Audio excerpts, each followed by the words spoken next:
remember that the drug situation is still very, very alive and vicious.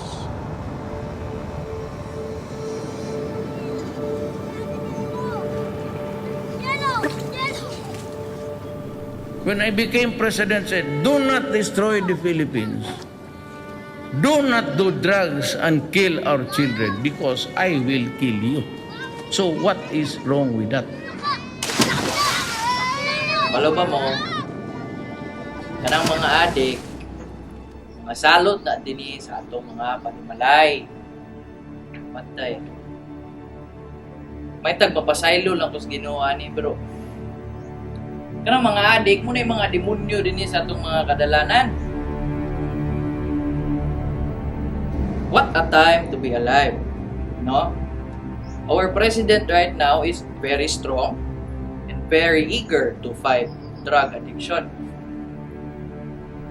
Now we have all the means to exercise our duty in safeguarding peace and public welfare for the people. Good afternoon, Chief. Hey, may hapon. Well,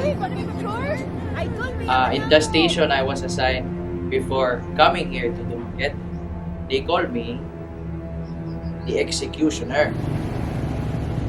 Ako ma'am, di ko ganahan nga naay assignment nga mabiyaan or dili na ko matrabaho.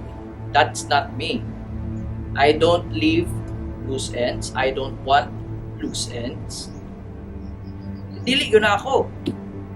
And if the president tells me to shoot, I will shoot you down. Every drug addict in this country, I will shoot to kill. Trabaho ramang yun. So, maro yun na. Trabaho lang, walang personal.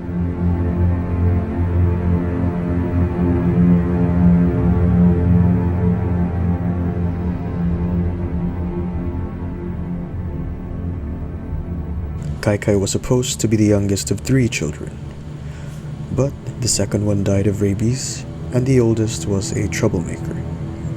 He was rarely at home, and if he were, he'd hang around their unkept sala, while her father stayed mostly out of the family affairs. Kaikai constantly worries about her ma and pa. She worried about rumors that her brother was a drug pusher, and most especially, she worried about where they lived, in a place where every other man could be a snitch for the cops. Kaikai's ma said everything was fine. After all, ma made money giving manicures and her manong was a gasoline pump boy. Ma said they had already surrendered to the new government and promised they would never touch drugs again. Kaikai was constantly worried, and she was right. Just when she thought her life could not get any worse, her fears came true that night.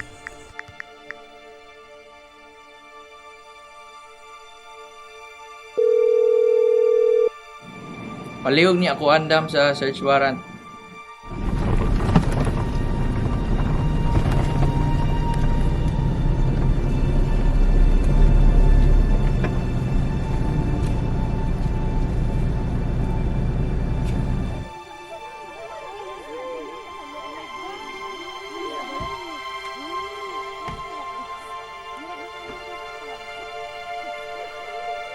Ngayong gabi dong. Dali sa good. Unsa may toyo na to, Bol? Morning balaya ko. Muna yung balay ni Cheryl. Ano mo namutan na, Bol?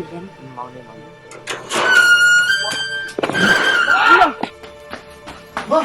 Ma! Ipita ka pulis, ma! Ma! May pulis nangita ni mo! Ha?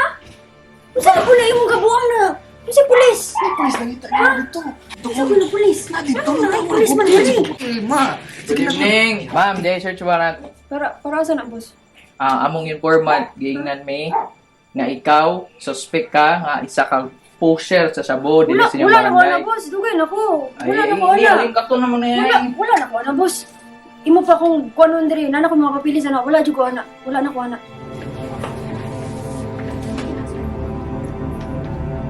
Wala lagi kayo kita niya boss.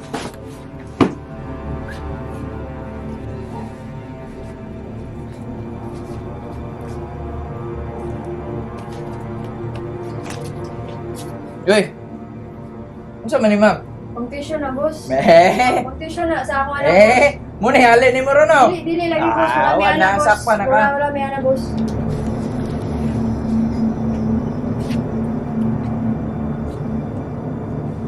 Sir, positive. No po. Chief, positive. Oh. Sa man eh? Dili na mo, boss. First time ba naman? Inyuhan ni, no? Dili. Klaro kayo. Di ni man Wala nakitaan. na, may kailangan, wala na, Chief. Jimmy. Unsa man di ni man nakitaan. Wala na kay rason. Kapo wala na mo lusot. Dili na mo. Samot na ikaw. Dili.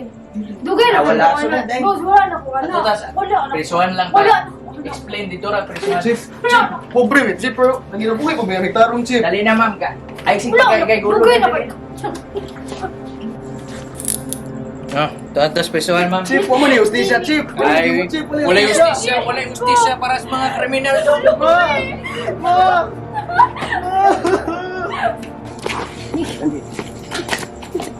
Gaya po ni mo mamoy. Kai Kai and Louie are now left behind in their empty home, traumatized and alone. Their neighbors, who witness the scenes unfold, whisper and avoid their gaze. But in a neighborhood full of snitches for the cops, their pity does little to ease Kai Kai and Louie's growing despair.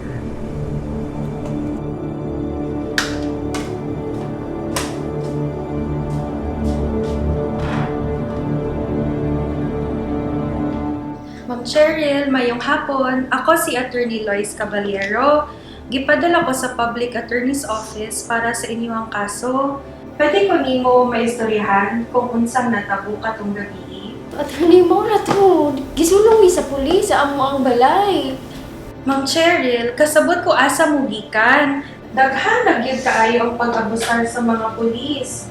Pero ma'am, para ikaw, mabuligan ako. Unsa man gyud ang tinuod nga nahitabo? Ito, nisulod na ang pulis sa amo. Ako gikan ko atong tiyanggi. Ma'am, apan sa report na gisubmit sa kapulisan, kay ang shabu nakitaan man sa Dili inyong ka kwarto. Dili sa kwarto na ako. Dito sa pika sa balay. Nakita ang trapo. Ma'am, delikado ng imo ginapang sulti. Ano mo delikado na mo man dyan itabura? Ma'am, kung tinuod man, na-violate nila imong katungod against unlawful search and seizures. I was raffled to take on Cheryl Zafe's case. This was the day I feared when I first became a lawyer. This is a very critical case and is heavily surrounded by public concern. My role in this case can either exonerate Cheryl or promote Police Colonel Ascura.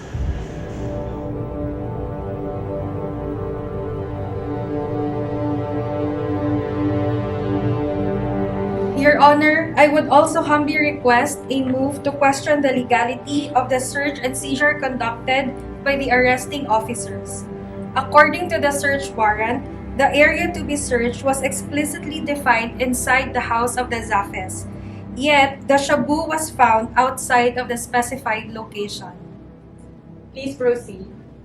Thank you, Your Honor. Officer, can you confirm that the search warrant specified only the main house in Barangay Redwater? Yes, attorney. And where exactly were the shabu found? Mga 20 meters from the house. So to clarify, the shabu were found in an area not specified in the search warrant? Yes. Your Honor, this clearly indicates that the search and seizure were conducted outside the bounds of the search warrant. As such, it is a fruit of a poisonous tree. I move to have it excluded from the trial. Your Honor, the officers acted in good faith. Although the shabu was found not in the specific area specified, it was still incidental to the search. Your Honor, the evidence presented in acquiring the dangerous drugs is inadmissible in court. That is a bold statement coming from you, Attorney Caballero. Are you questioning the chain of custody of the dangerous drugs taken from the accused? Yes, Your Honor. Upon perusal of the evidence presented, we move to question the legality of the photographs and physical inventory taken. It is clear that these were not taken where the search warrant was served. They were clearly taken in the police station. On these grounds, Your Honor, I move that Cheryl's right against search and seizures have been violated. And more importantly, Section 21 of the Comprehensive Dangerous Drug Act of 2022 was not properly followed. This opens up the possibility of abuse.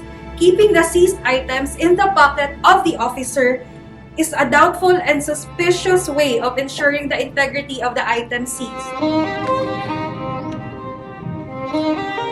Both parties have presented significant arguments regarding the admissibility of this evidence. Given the importance of this matter, the court will take a recess thoroughly to review the details of the warrant and the circumstances of the search before making a decision. Court is adjourned. Thank you, Your Honor.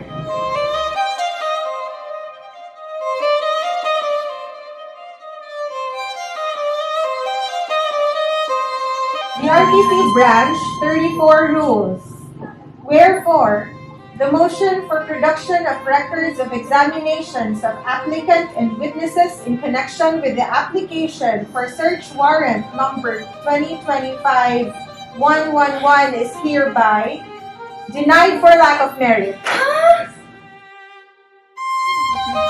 Cheryl, napil kita. Pero hindi pa din katapusan, Cheryl. Pwede pa naka-apply. Pwede pa naka-appeal. Sa'yo pang pagkakapila.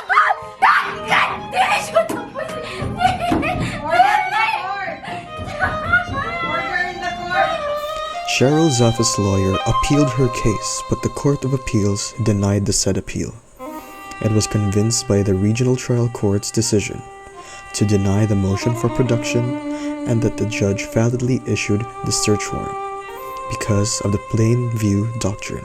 Attorney Luis Caballero then appealed to the Supreme Court. In a landmark decision, the Supreme Court ruled in favor of Cheryl Zafe, acquitted on reasonable doubt, and was ordered immediately released from detention unless she is being lawfully held for another cause. All evidence obtained was deemed inadmissible and the charges against her are dismissed. The decision underscored the importance of upholding constitutional rights even in a deadly drug war.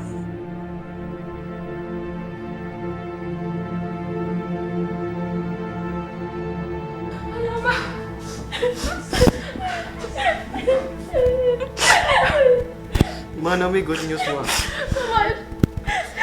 Ma'am Cheryl, gideclare sang korte nga invalid ang search and seizures nga nahitabo. Dismiss lang inyong kaso.